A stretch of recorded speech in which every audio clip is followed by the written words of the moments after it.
so what is the best way to balance the needs we have in our daily lives, especially as young people, but also make sure that we stay focused and stay consistent on that path of really pursuing our professional aspirations and not settling for less? There's no roadmap for how to deal with COVID or some of the incredible kind of civil unrest in the best way that's happening across the country right now, where people are finally don't have the distractions to wake up to how racial injustice has affected so many aspects of our lives in America. And so as we think about being these new workers in these corporate spaces, we have a chance to really redefine and re-emerge in a whole new kind of corporate mindset that is completely different than what we've seen before.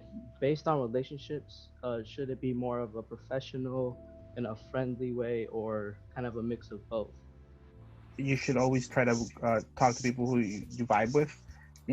Immediately you always kind of know from the initial interaction. The first time you meet eyes with somebody, you can kind of say like, all right, we're on the same page or we're not, and I think it's very important for you to divulge a little bit about yourself and what you like to do, because who you are as a person will dictate so much about how you interact with the people, that if the first thing they see about you is just a professional, it's not complete picture of who you are. Did any of your internships lead you to like the actual job that you intern at, or is that less common?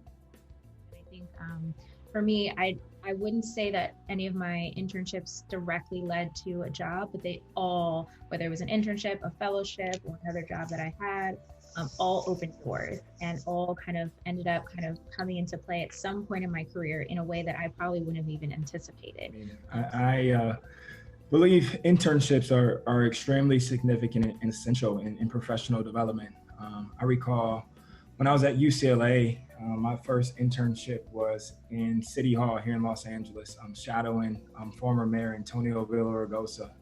And that really allowed me to be, and at the time, an unfamiliar and uncomforting environment, because I just didn't understand necessarily just how to operate. And it stretched me and it challenged me. It allowed me to be able to listen and learn and be a sponge, to take what I know to my community. And after that internship, it carried that throughout my entire career.